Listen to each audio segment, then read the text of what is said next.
Sarah is a product manager at Berlin-based mobile games development Wooga, which is a part of the Apple Watch, and she's a part of the Apple Watch team dedicated to designing games for wearables.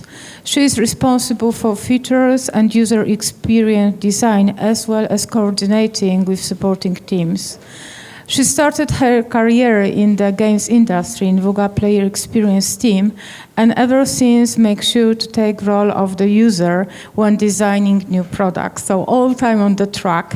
And she's an aspiring triathlete with the first half Ironman distance triathlon to come in 2016. We just had a short discussion about marathon yesterday being held in Krakow. So maybe next year she will be running in our marathon. So Sarah, over to you, designing games for Apple Watch. Thank you so much. Yes, well, also hello from my side. I'm Sarah. I'll be talking about designing games for Apple Watch today, and I'll basically start right now. So in the next 20 minutes, we'll be looking at 3 main topics. We'll start off with Apple Watch specific features. I'll give you an overview of what is special about Apple Watch, so we'll all be on the same page. And then we'll look into the details of development for Apple Watch. We'll start off with our pre-launch development last year with our first title, Toby, and then we'll look into the post-launch development for our second, more ambitious title, Farm Time. And last but not least, I'll share numbers and results with you. Just to say a few words about Wooga, we were founded in 2009 and we're a Berlin-based mobile games developer. Around 300 people work at Wooga, and we come from 40 different nations. We have had 5 big hits so far, all in the casual mobile genre. And you might wonder, how does Apple Watch fit into this relatively mobile iPhone, Android first approach? Well, if we take 1 second to look at our target audience, it becomes very obvious. So our target audience has traditionally enjoyed fast-paced, easy interaction, quick-fix games. And we believe that this will translate very well to the watch. So we think that this kind of fast-paced gameplay with easy user interactions will work just fine with Apple Watch. On the other hand, we see different new trends in mobile gaming that we don't think will fit so well, like, for example, virtual reality, which we're basically ignoring right now and just looking into wearables at the moment. Why do we do this? Well, this is easy. We want to be the #1 wearable games company in a few years from now. But let's look into the Apple Watch specific things now. Apple Watch launched just over a year ago in April 2015, and it comes in 2 sizes, the smaller version, which I'm wearing right now, and a bigger version. So we need to keep those things in mind when we design games, right? They need to look good on the small screen as well as on the big screen. There's a few things to be said regarding the App Store and the iPhone dependency when we look at the Apple Watch. First off, Apple Watch has a separate App Store, and I'll be talking a little bit about it in a while. A super interesting fact about Apple Watch apps is that they always need an iPhone app to work. This means for us that we always need to develop an iPhone app as well, right? You download the iPhone app from the App Store, and only then can you enable the Apple Watch app. Keep that in mind when you're designing for Apple Watch. There are 4 different ways you can use to open an app on the Apple Watch. And the first one is your home screen. You can see that this can easily get very cluttered, so we need to make sure that our app icons, for example, read very well on the screen and they stand out. Then second off, there's notifications. We all know them from our phones, but the special thing about notifications for the Apple Watch are that they are actionable. So when you get an email like this to your watch, you can hit the reply button, and then you can select from a number of smileys, emote icons, and short answers to send back immediately. So that's off your list. Third off, there's glances. When you swipe up From your watch face, you see all your enabled glances, and they basically give you an overview of any given app. So for example, here we see the glance for the weather app. It will show you what weather you have currently in your current location, and obviously you can also launch the weather app from that glance. Last but not least, there's complications, which is an Apple Watch specific term, complications. Complications are basically widgets that you see on your watch face, and again, they show you the status of an app. In this watch face, we have 5 different complications. I've highlighted the calendar one here. It shows me that I have no more events today, and I can also launch the calendar application from there. So to keep in mind, we have 4 different ways of launching an app on the Apple Watch: the home screen, the notifications, the glances, and then also the complications. And we need to keep all of these in mind when we're designing games, obviously. So we've covered the basics here, so let's move on into the development of Apple Watch. We started out in 2014 with basically this picture. We had just heard that there was going to be an Apple Watch, but there was no such thing on the market yet. And one of our developers just got super excited and started to develop one of our existing games, Diamond Dash, for the Apple Watch and ran it on a simulator. What you can see here is the arm of our CEO, Jens, demoing this very, very first Apple Watch prototype to Apple. 2 years later, different arm, different device. We've come a long way. We've now got the proper device, we've now got a proper game, and I want to walk you through how we got from point A to point B. This all started with a cute little guy named Toby, the wonder dog that lives on your watch. Toby is a companion app, a little dog that you can feed, you can play with him, and the best thing about Toby is that he lives both on your iPhone and on your Apple Watch. And since Toby is just one cute little dog, he can only ever be in one of the 2 places. So he will either be on your watch or on your phone, and he will slide backwards and forwards between. If we look at the development time for a little bit, we can see that we started Toby even before the Apple Watch was launched. So we needed to design for a device that hasn't even been out there yet, that we couldn't work with. And we took a super small team and only 10 weeks of development to publish Toby the same day that the Apple Watch was launched, which was a super big success for us. As you can see, the development was relatively spontaneous, and basically we didn't think about anything else after just the launch. So we decided to basically just throw that game on the market and see what happens. And we did exactly that. But then Apple announced the first update to the operating system, watchOS 2, to be launched in September last year. And we were sure that we wanted to update Toby for the occasion. We did that. We launched Toby just after, like a few weeks after Apple watchOS 2 was launched. And we had tons of learnings in the process of updating the game. And then later that year, we started development on our second title. Right now, I'll walk you through what we learned in the process of updating Toby throughout the summer. The very first learning that we've had was that watchOS 1 and 2 are just super different from one and another. This means that under watchOS 1, the iPhone was doing all the work. It was executing the iPhone code and the watch app code. And when we switched to watchOS 2, this changed. The watch now executed all its own code, which was good. It became more independent, but on the other hand, it was super difficult for us to handle a watchOS 1 design under watchOS 2.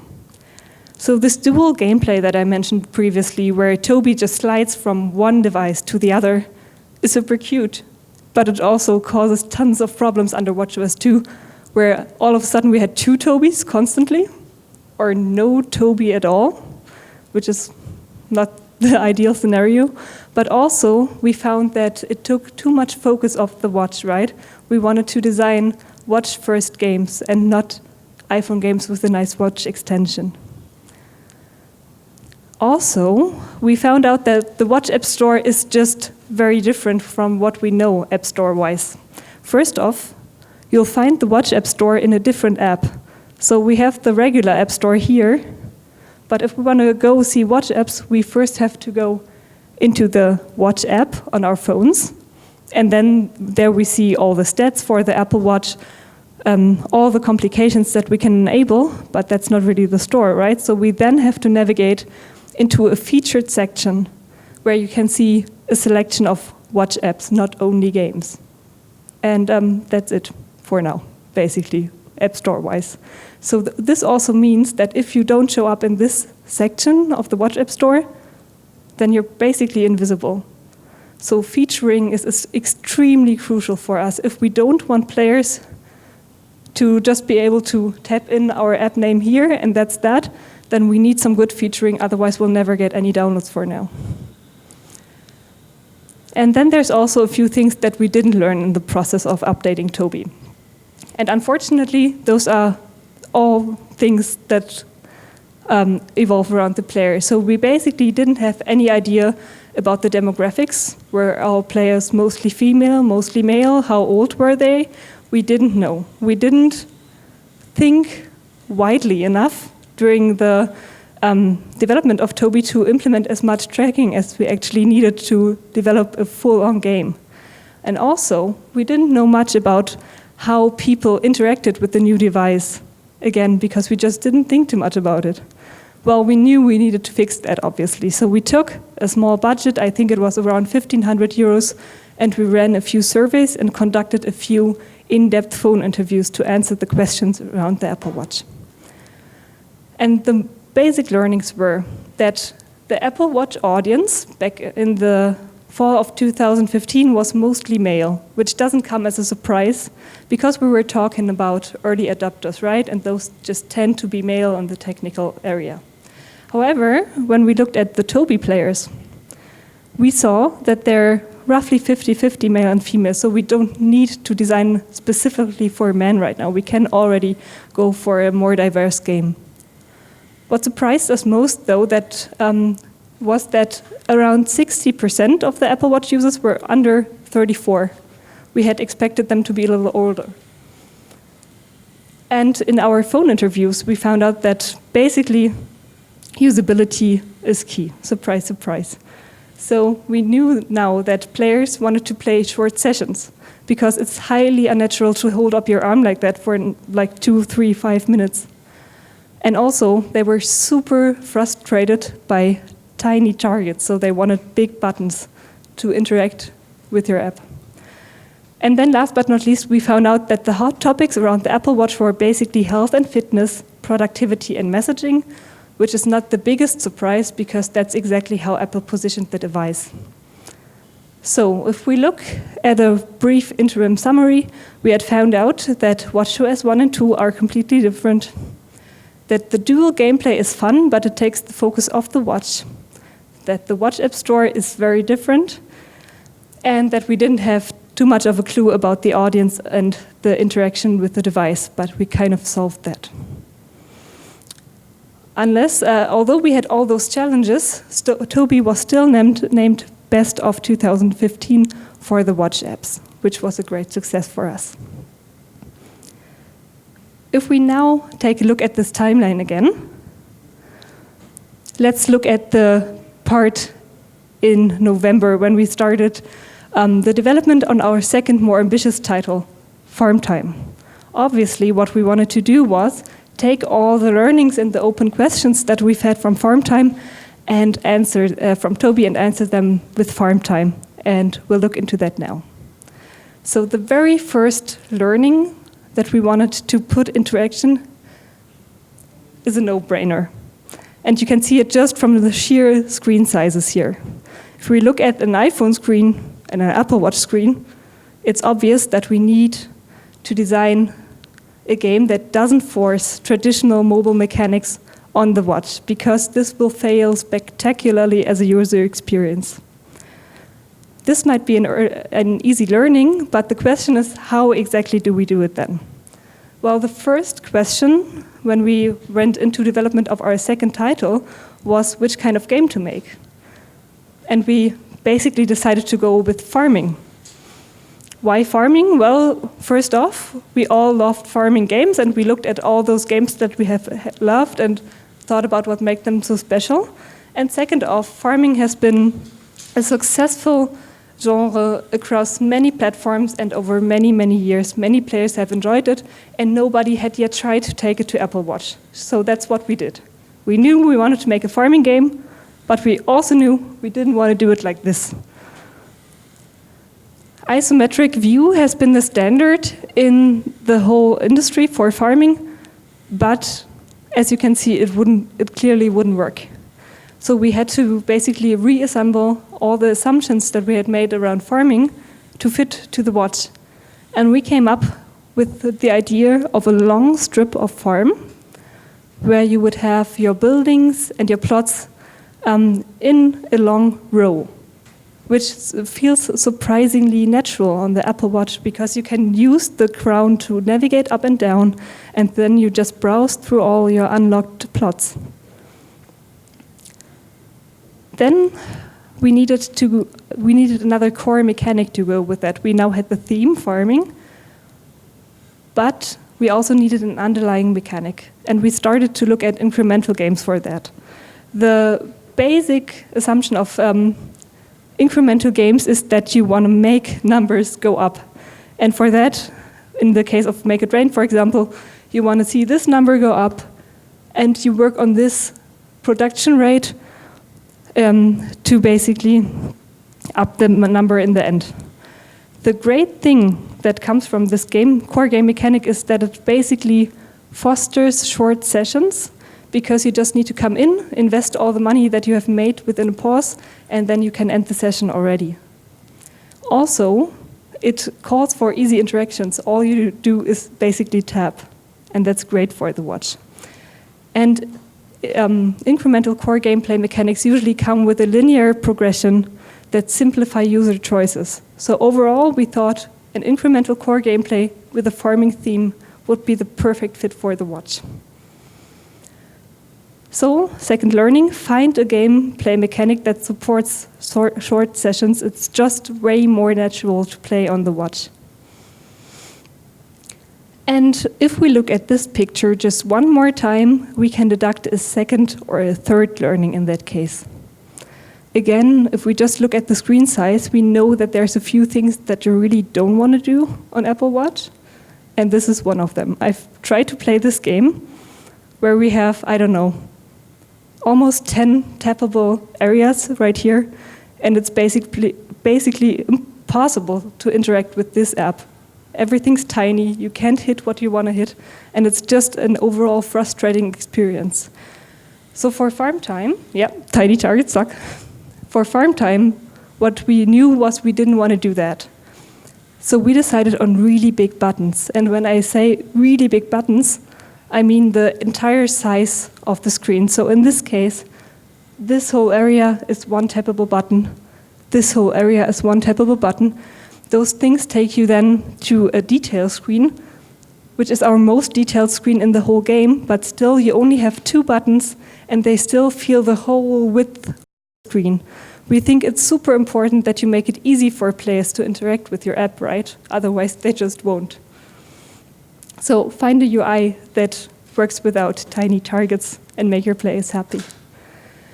And then, last but not least, there was this issue of the dual gameplay that we had encountered for Toby, and we knew we didn't want to do that for farm time, right? We wanted to focus the gameplay entirely on the watch, but then what were we going to put on the iPhone? And for now, we decided that we want to put everything on the iPhone that enhances and complements the user experience. So you play entirely on the watch, and then on the phone you'll find things that are also better matched to the phone, like a background story that we've put into a few comic strips, like statistics that have been super interesting for the incremental game players, or the FAQ that you just wouldn't want to browse through on your watch. So when you build a companion app, like the iPhone app in our case, then please complement and enhance, don't replicate the gameplay for now. So those were the 4 learnings that we gathered from developing Farm Time. Don't force traditional mobile mechanics and UI on the watch. Go for short sessions and big buttons. And then when you build a complementary app, then complement and enhance, don't replicate. So after just 4.5 months of development with a team just over 4 people, we launched Farm Time back in April, so a month ago. And it's now time for the last part, the numbers, because the first numbers are in, and I want to share them with you, obviously. So I'll go from the more general numbers to the more specific and interesting numbers, and I'll start off with the watch size. So we see that the bigger watch is slightly more popular, but we can't disregard the smaller watch in our efforts in screen designs, for example. It sounds super obvious, but it's still quite a big challenge to make every screen work on the small watch, and it looks quite different, actually. And then second off, remember those 4 ways to launch your app that we wanted to consider? Well, they're still important, but we can clearly see that most of our logins come from the home screen. So that makes it even more important to have an app icon that reads well. We do see, however, that people that have complications installed, for example, are more engaged. And we might look at some mechanics to enforce this in the future. So the main question mark that we had when we designed Farm Time was around the way that people would actually interact with our game. And we designed Farm Time for many short sessions a day. But how did that actually turn out now that we have real players playing our game? Well, the number of sessions that players play on average per day is 20, which is a lot, I think. And then the question is, how long do they play for in one session? And they do play for 30 to 40 seconds, which is basically exactly the way that we wanted them to play, which is great. But even greater is this last number that I want to share with you for session length, and that's the total active daily playtime. If you multiply those 2 numbers here, we find out that people play Farm Time for 12 minutes a day, which is astonishing. If you remember that you have to play like this all the time, we love it. But some people are even more engaged. So if we look at our top 2% of the players, we see that they play over 200 sessions a day. And that's basically nothing compared to our most engaged player. So that guy holds the record of most sessions played in one day, and it amounts to 900 sessions. I kind of want to send him flowers or an invitation to a psychologist or something, but that guy plays 900 sessions a day. All right. So the most interesting number for us was retention. Before we started developing Farm Time, we had set ourselves one goal, and that was to have a retention that was better than your average mobile game. So did we reach that goal? Those are our retention numbers. We have a day 1 retention of 60%, 45% of the people come back on the 3rd day, then there's 35% 7-day retention, and still 27% day 14 retention. But how does that compare to your average mobile game? Well, we can say that we basically doubled that number. Day 30 retention data isn't in yet because the game just hasn't been live so far, but we're pretty confident that we'll top those 6% in the end. And if there's just one last thing that I can advise you before I finish this presentation, it is probably a you didn't say kind of thing. Because if you guys want to develop games or apps for Apple Watch in general, then the one thing that you need to do is just wear the watch yourself, because it will be so different from what you think it would be. And don't just wear it from 9 to 5 and then take it off and be done with it. Really integrate it into your routines. It will make all the difference. Thank you. Are there any questions?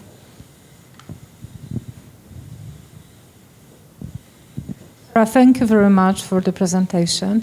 Do you have any questions to ask to Sarah? My question was, however, you already answered it, how many people work on the Toby game, but you answered 4.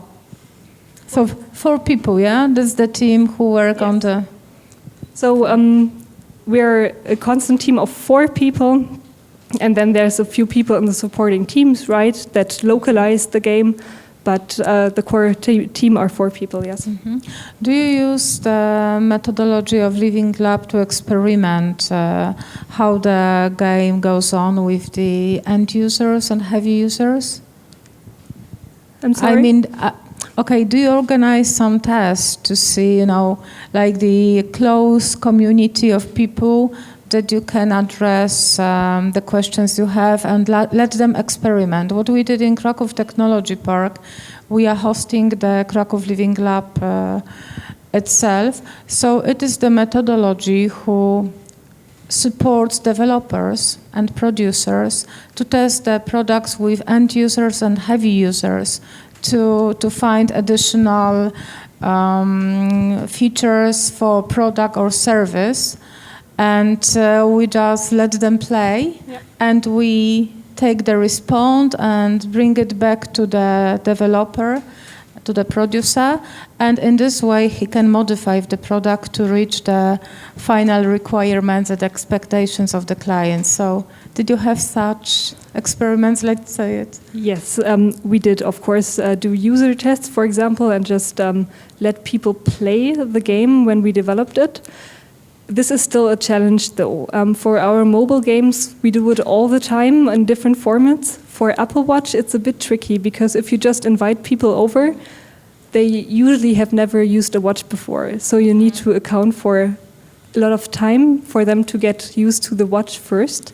And then, obviously, they're not really watch users, and they don't know what to expect yet. Mm-hmm.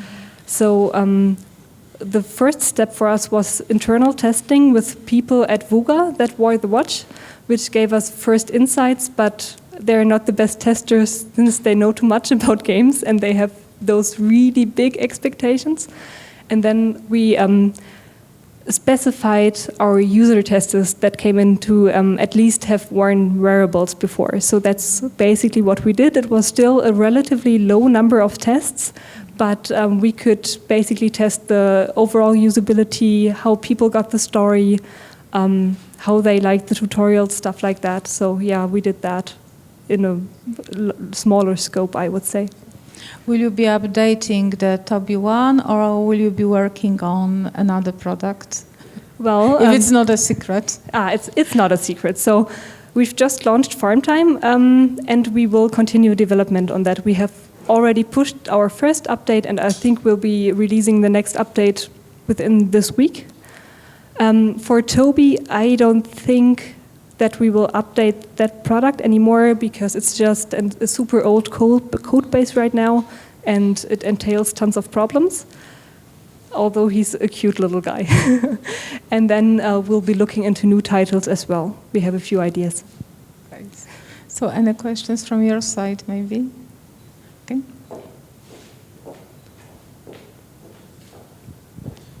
Maybe a bit a different question. How do you see the potential of the watch to remote control other devices? Like not for gaming, but for really like making an easier interaction with other devices? Like, for example, remote controlling the music on your phone and stuff? Yes, correct. I hope that we see more of this. Obviously, I don't know what Apple has planned, but I'm using the remote control for music all the time, and I think this could really work for more things, be it your TV or lighting or whatever we can come up with. Since you always have the watch with you, even more so than the phone, and it's always super available, I think it would be a very good idea, and I could imagine that Apple do more in the future about that. Thank you. Any more questions? Okay. Sarah, thank you very much for your time and great presentation. Thank you.